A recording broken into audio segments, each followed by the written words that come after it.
नेपाल में भयंकर बाढ़ से बिहार की भी टेंशन बढ़ गई है। ना सिर्फ बिहार की बल्कि उत्तर प्रदेश को भी अलर्ट किया गया है। तो किन जिलों और नदियों में आ सकता है उफान, हम आपको पूरा विस्तार से इस वीडियो में बताएंगे। और किस तरह से चीन के खेल ने नेपाल में प्रलय मचाया है ये भी बताएंगे। तो बने रहिए हमारे साथ न्यूज़ 18 के साथ। नमस्कार, आप देख रहे हैं न्यूज़ 18 और मैं हूं आपके साथ श्रुति श्रीवास्तव। अगर इस बाढ़ का बड़ा पानी गंडक नदी तक पहुंचता है तो बिहार में सबसे पहले गंडक के जलस्तर में बढ़ोतरी देखने को मिल सकती है। इसके बाद नदी किनारे के निचले इलाकों में जलभराव, कटाव और खेतों में पानी भरने की समस्या हो सकती है। नदी का दबाव बढ़ने पर तटबंधों की भी निगरानी बढ़ानी पड़ सकती है। पश्चिमी चंपारण, पूर्वी चंपारण, गोपालगंज, सिवान, मुजफ्फरपुर और सारण और वैशाली के नदी किनारे वाले इलाकों पर खास नजर रखी जा रही है। चलिए विस्तार से समझिए। नेपाल के रसुआ जिले में बुधवार सुबह अचानक आई भीषण बाढ़ ने भारी तबाही मचा रखी है। तिब्बत की तरफ से बड़ी मात्रा में पानी भोटे कोशी नदी में आ रहा। करीब सुबह 9 बजे अचानक नदी का जलस्तर बढ़ गया। बाढ़ के पानी ने तिमोरे और स्याफ्रोबेसी इलाके में भारी नुकसान किया। कई गाड़ियां, सामान और दूसरी संपत्तियां पानी में बह गईं। एक पुल भी टूट गया। बाढ़ के बाद नेपाल के कई जिलों में अलर्ट जारी किया गया। बाढ़ का पानी भोटे कोशी से आगे त्रिशूली नदी में पहुंच रहा है और कहा यह जा रहा है कि बाढ़ का पानी बिहार को भी नुकसान पहुंचा सकता है। इस बाढ़ को लेकर बिहार में भी टेंशन है और भोटे कोशी और त्रिशूली का पानी आगे चलकर नारायणी नदी में मिलता है। नारायणी नदी भारत में आने के बाद गंडक नदी कहलाती है, इसलिए नेपाल में अचानक बढ़ा पानी गंडक नदी का जलस्तर बढ़ा सकता है।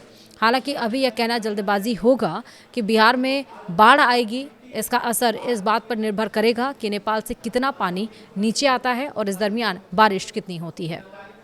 इस सवाल ये कि तिब्बत से बिहार तक क्या है नदी का पूरा रूट, हम आपको इस वीडियो में बताएंगे। त्रिशूली मध्य नेपाल की एक प्रमुख और पवित्र नदी है। इसका रूट तिब्बत से शुरू होकर नेपाल के अलग अलग जिलों से गुजरते हुए भारत की गंगा नदी प्रणाली तक पहुंच जाता है। भोटे कोशी नदी नेपाल में तिब्बत की तरफ से आती है और इसके बाद यह त्रिशूली नदी की जल प्रणाली से जुड़ती है। त्रिशूली नदी नेपाल के रसुआ से आगे नोवाकोट और धादिंग होते हुए चितवन की तरफ बढ़ती है।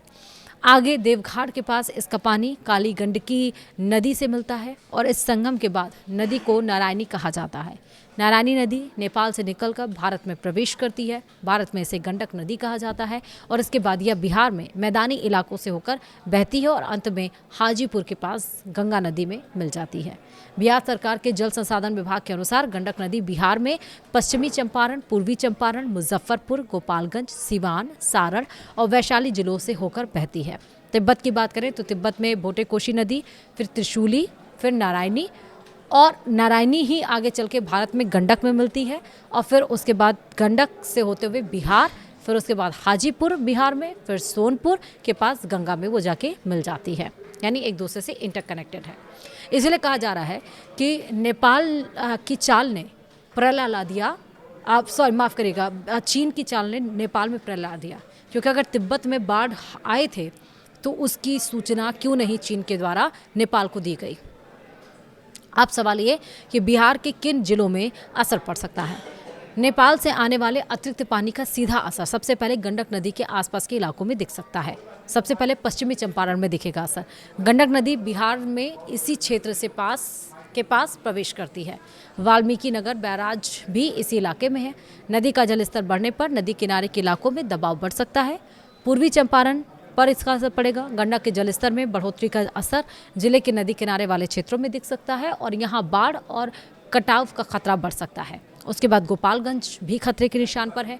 गोपालगंज गंडक के लिहाज से संवेदनशील जिलों में है और यहाँ गंडक का जलस्तर बढ़ने का पर निचले इलाकों में पानी फैलने का खतरा रहता है। उसके बाद सिवान भी है। गंडक नदी की जल प्रणाली का असर सिवान के सीमावर्ती और निचले इलाकों में पड़ सकता है। फिर मुजफ्फरपुर भी है। गंडक का पानी जिले के पश्चिमी हिस्सों का प्रभावित कर सकती है। नदी में तेज उफान आने पर निचले इलाकों में जल भराव और कटाव का खतरा बढ़ सकता है। सारण, छपरा और आसपास के इलाकों में गंडक का जलस्तर बढ़ने का असर देखा जा सकता है। गंडक आगे इसी क्षेत्र से होकर हाजीपुर की तरफ बढ़ती है। वैशाली को भी खतरे पर रखा गया है। हाजीपुर के आसपास गंडक का प्रभाव महत्वपूर्ण है। यहाँ गंडक आगे गंगा में मिलती है, इसलिए नदी का पानी बढ़ने पर तटवर्ती इलाकों पर नजर रखी जाएगी। सवाल ये कि क्या बिहार में तुरंत बाढ़ का खतरा है। अभी ऐसा कहना सही नहीं होगा कि नेपाल की इस बाढ़ से बिहार में तुरंत बाढ़ आ सकती है। नेपाल में बाढ़ का पानी कई चरणों में नीचे की तरफ जाता है। रास्ते में नदी की चौड़ाई, दूसरी नदियों का पानी, बारिश और बैराजों की स्थिति इसका असर तय करती है। फिलहाल सबसे महत्वपूर्ण बात यह है कि नेपाल में बाढ़ का पानी त्रिशूली नदी की तरफ बढ़ चुका है और वहां निचले इलाकों को अलर्ट किया गया है। अधिकारियों ने बाढ़ को सामान्य घटना से काफ़ी बड़ा बताया है। अगर पानी की बड़ी मात्रा नारायणी नदी तक पहुँचती है और उसके बाद गंडक में आती है तो बिहार में गंडक के जलस्तर पर इसका असर पड़ सकता है। ऐसे में पश्चिमी चंपारण से लेकर गोपालगंज, सिवान, पूर्वी चंपारण, मुजफ्फरपुर, सारण और वैशाली तक प्रशासन को निगरानी बढ़ानी पड़ सकती है। वहीं वाल्मीकि नगर बैराज पर भी नज़र रहेगी। बिहार में गंडक नदी पर वाल्मीकि नगर बैराज बेहद महत्वपूर्ण है। यहाँ नदी के पानी को नियंत्रित कर नहरों के जरिए सिंचाई के लिए भी इस्तेमाल किया जाता है। नेपाल में भारी पानी आने की स्थिति में बैराज और नदी के जलस्तर की निगरानी बढ़ाई जाती है। नदी में ज़्यादा पानी आने पर तटवर्ती इलाकों में बाढ़ और कटाव का खतरा भी बढ़ जाता है और इसीलिए कहा जा रहा है कि बिहार को और यूपी को फिलहाल अलर्ट पे रखा गया है। फिलहाल वीडियो में इतना ही। नमस्कार।